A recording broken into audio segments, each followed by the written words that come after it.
¿Qué tal, chicos? Hoy les disertaré sobre el tercer y cuarto par craneal. Para ambos tendremos en cuenta su origen y emergencia, su recorrido, sus ramos, el tipo de nervio que es, la vía con la que se relaciona y sus lesiones. Bien, comenzaremos con el tercer par craneal u oculomotor. Diremos entonces que el nervio oculomotor, conocido antiguamente como nervio motor ocular común, corresponde a lo que viene a ser el tercer nervio craneal. Como su nombre nos indica, oculomotor, este nervio desempeña un papel importante en los movimientos oculares, debido a que mediante sus fibras motoras va a inervar a 4 de 6 músculos extrínsecos del ojo. Además de esto, mediante sus fibras parasimpáticas va a llegar a los músculos intrínsecos del ojo. Estamos hablando del músculo esfínter de la pupila y de las fibras que se encuentran dentro del músculo ciliar. Dicho esto, de grosso modo veremos primero lo que viene a ser su origen real. El nervio oculomotor es un nervio totalmente motor, como su nombre nos indica. Para la descripción de su origen real, este va a poseer dos núcleos. El primero, que se llama núcleo principal del oculomotor, que básicamente se compone de células nerviosas multipolares, pigmentadas en amarillo, que inervan todos los músculos extrínsecos del ojo, excepto el oblicuo superior y el recto lateral. Actualmente a este núcleo se le considera como un complejo nuclear, debido a que presenta o va a estar formado, mejor dicho, por sus núcleos. Bien, anatómicamente, este complejo nuclear va a estar dividido u organizado en dos partes, una parte anterior y una parte posterior. Los del grupo posterior van a ser 6 en total, 5 de los cuales son simétricos a ambos lados de la línea media, mientras que el sexto es colocado en posición central y es común a los nervios de ambos lados. El grupo anterior se va a componer de dos núcleos, uno anteromedial y uno anterolateral. Bien, ahora, el núcleo del nervio oculomotor, considerado en sí desde un punto de vista fisiológico, se puede subdividir en lo que viene a ser un subnúcleo central que presta inervación bilateral al músculo elevador del párpado, un subnúcleo medial destinado a la inervación contralateral del músculo recto superior y un subnúcleo lateral o subnúcleos laterales que pueden ser dorsales, intermedios o ventrales. Bien, los núcleos dorsales van a inervar homolateralmente el músculo recto inferior. eh, También pueden ser intermedios, que van a inervar en este caso homolateralmente también el músculo oblicuo inferior, y también pueden ser ventrales. En este caso prestará inervación homolateral al músculo recto medial. El otro núcleo que vamos a tener es el núcleo accesorio del oculomotor o núcleo visceral del oculomotor, o como lo conocemos antiguamente como núcleo de Edinger-Westphal. Este núcleo se va a situar medial al núcleo principal del oculomotor y va a tener un dominio parasimpático, aquí lo podemos ver. Se va a relacionar con el músculo ciliar y el esfínter de la pupila, provocando respuestas reflejas de los músculos lisos del esfínter a la luz y a la acomodación. Más adelante veremos a detalle esto. Bien, vemos ahora su emergencia u origen aparente.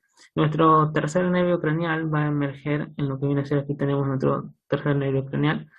Este va a emerger, como podemos ver aquí, de un surco conocido como surco oculomotor, el cual se encuentra en el fondo de la fosa interpeduncular, aquí señalada con el número 3, llamado así porque está entre ambos pedúnculos cerebrales.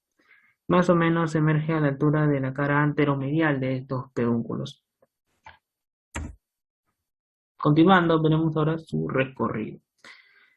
Bien, en su origen, como había mencionado, este nervio emerge del surco oculomotor, que se encuentra en el fondo de la fosa interpeduncular.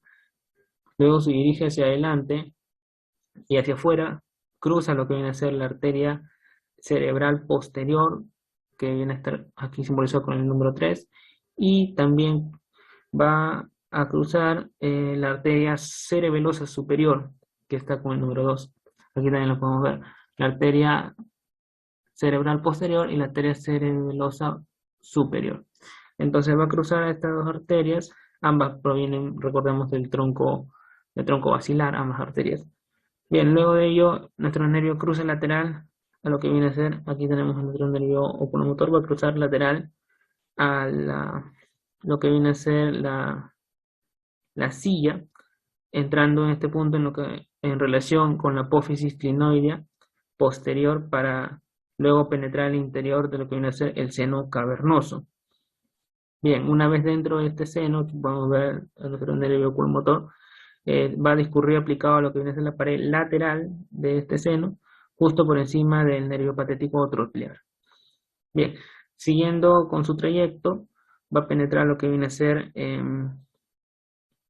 luego que penetra, perdón, en el seno cavernoso, nuestro nervio sigue hacia adelante y penetra lo que viene a ser la fisura orbitaria superior, también conocida como hendidura esfenoidal, pero penetra específicamente por dentro del anillo de zinc. Aquí lo podemos ver, va a penetrar por dentro de lo que viene a ser el anillo de zinc. Bien, o también llamado anillo tendinoso común, que recordemos que es una pandeleta fibrosa que se encuentra rodeando el vértice de la órbita. Entonces nuestro nervio oculomotor penetra por dentro de este anillo sí, y es ahí donde termina bifurcándose en sus dos ramas terminales, una rama superior y una rama inferior, que vamos a describirlas a continuación. Bien, la rama superior del nervio oculomotor cruza por encima de la arteria oftálmica, cruza por encima del nervio óptico y finalmente se bifurca para, aquí tenemos su rama superior, se va a bifurcar para inervar lo que viene a ser al músculo recto superior del ojo. Aquí tenemos el músculo recto superior y al músculo elevador del párpado superior. Bien, lo que viene a ser el ramo inferior del nervio oculomotor va a dar un pequeño ramo para lo que viene a ser el músculo recto medial del ojo. Va a dar también una fibra muscular también para el músculo recto inferior del ojo. Y finalmente emite una pequeña rama hacia el músculo oblicuo inferior del ojo. A partir de esta rama del oblicuo inferior del ojo nace otra pequeña ramita que corresponde a la raíz parasimpática del ganglio oftálmico de Willis, que lo tenemos aquí.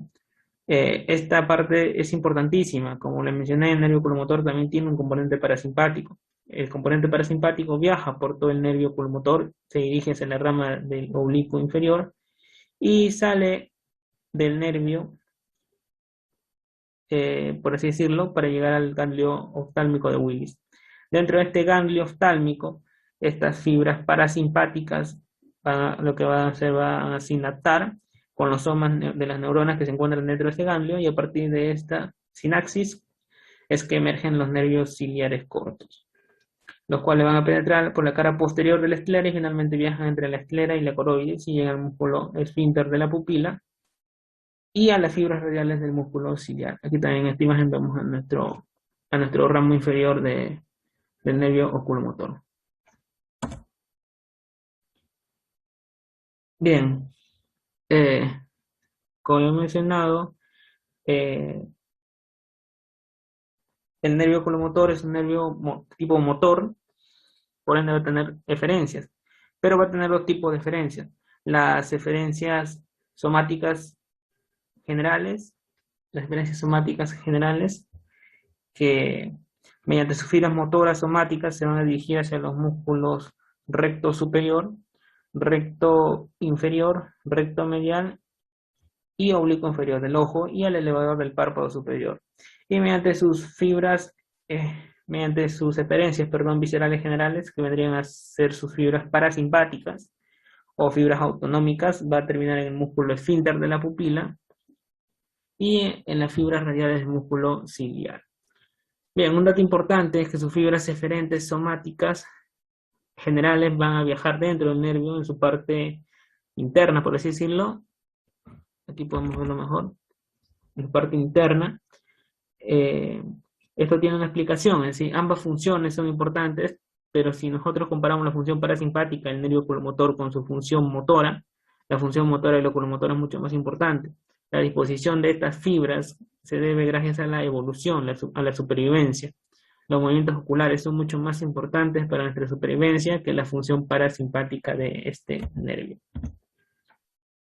Bien, en este sentido, la vía nerviosa es en la que se relaciona este nervio es en la vía nerviosa simpática y en la vía nerviosa parasimpática.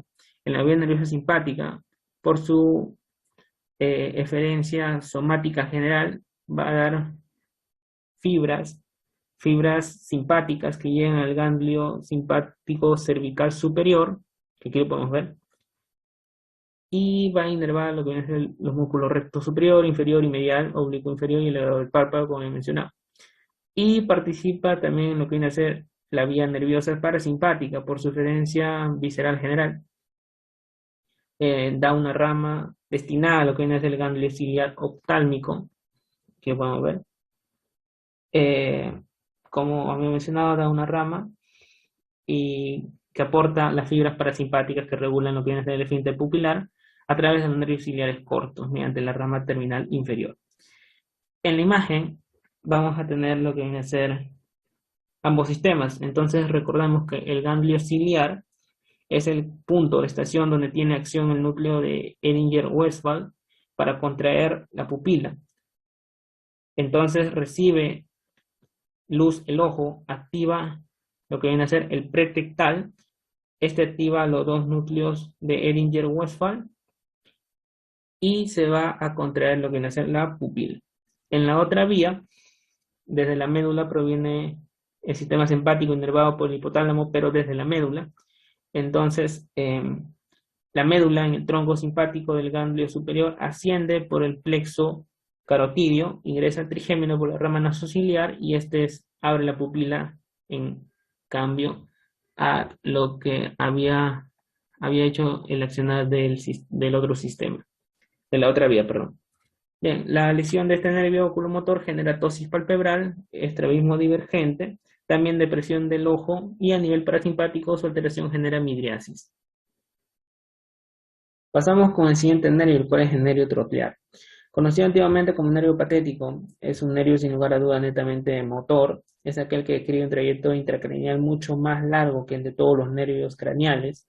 Se llama troclear porque el músculo al que va dirigido, que es el músculo oblicuo superior, el único músculo que inerva, presenta una pequeña troclea en la parte enteromedial de la órbita, donde el músculo viene y se refleja. Esta porción de aquí es lo que se le da el nombre característico al nervio troclear. Ahora, ¿por qué le llamaban patético y por qué ya no se acepta este término? Entre comillas, el nervio patético era tan inútil que únicamente va a distribuirse por un solo músculo, que era el oblicuo superior. Pero si tomamos la denominación de patético, vendríamos a decir que tenemos dos patéticos entonces, porque otro patético sería el nervio abducens o motor ocular externo. Por esto se le dejó de llamar patético al nervio troclear. El núcleo del nervio troclear del origen real se encuentra ubicado en el mesencéfalo, cerca del colículo inferior. Este nervio troclear, aparte de tener recorrido intracraneal más largo, tiene otra particularidad, y es que es el único nervio cuyas fibras, después de nacer del núcleo y antes de emerger, se decusan en la línea media. Es decir, que el núcleo del nervio troclear que se encuentra al lado derecho da origen al nervio troclear izquierdo, mientras que el núcleo del nervio troclear izquierdo va a dar origen al nervio troclear derecho. También emerge en el mesencéfalo, acá al lado del frenillo de la válvula de Vieussens, también conocido como velo medular superior, ligeramente por encima y acá al lado del velo medular superior. Como aquí podemos ver, nuestro nervio troclear está emergiendo ligeramente por encima y acá al lado del velo medular superior. Bien, en cuanto a su recorrido y su ramo terminal, una vez que los núcleos del nervio troclear se hayan decusado en la línea media y hayan dado origen al nervio troclear, este de aquí rodea al pedúnculo cerebral, haciéndolo de esta manera el único nervio que emerge en la cara posterior del tallo encefálico. Luego se insinúa o sale, mejor dicho, entre la arteria cerebral posterior y la arteria cerebelosa superior, ligeramente por fuera del nervio oculomotor. Esta parte del trayecto es parecida al nervio oculomotor que hemos visto. Luego de eso se dirige hacia adelante, entrando en relación con el dorso de la silla, justo por debajo del nervio oculomotor y por encima del nervio abducens. Y literalmente pasa lateral al dorso de la silla, donde se encuentra una pequeña escotadura. Luego de ello, el nervio troclear penetra en el interior del seno cavernoso. Posteriormente, que penetra en el seno cavernoso, sale el mismo y se introduce por la fisura orbitaria superior o hendidura esfenoidal.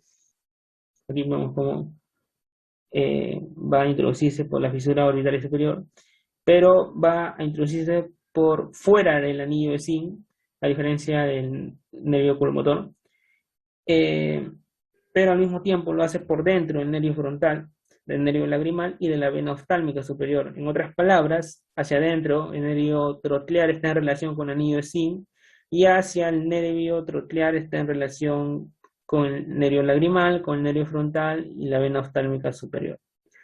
Después de que penetra por la fisura orbitaria superior, emite su ramo terminal, que lo podemos observar. A ver. Bien, emite lo que viene a ser su ramo terminal. Eh, y este va a entrar en contacto con lo que viene a ser el periósteo del techo de la órbita. El nervio troclear se va a curvar hacia superior, perdón, hacia adelante. Aquí lo podemos observar. Se va a curvar hacia adelante y hacia adentro, pasando por encima del músculo elevador del párpado superior y por debajo del periósteo del techo de la órbita. Y finalmente se distribuye por el borde externo del músculo oblicuo superior del ojo. Bien, como he mencionado, este nervio es un nervio netamente motor y es que posee fibras diferentes somáticas generales que van dirigidas al músculo oblicuo superior del ojo. Participa en lo que viene a ser la vía simpática debido a que sus fibras somáticas inervarán al músculo oblicuo superior de la órbita. Su lesión va a ocasionar lo que viene a ser la parálisis del nervio troclear, caracterizados porque los ojos no aducen, o sea, no miran hacia la línea media del cuerpo. Además, los pacientes ven imágenes dobles por encima y ligeramente al lado de la otra. Por lo tanto, es difícil bajar las escaleras y otros movimientos que requieren mirar hacia abajo y adentro. También se caracteriza por la inclinación espontánea de la cabeza. El paciente inclina la cabeza hacia el lado contrario del ojo afectado. Gracias.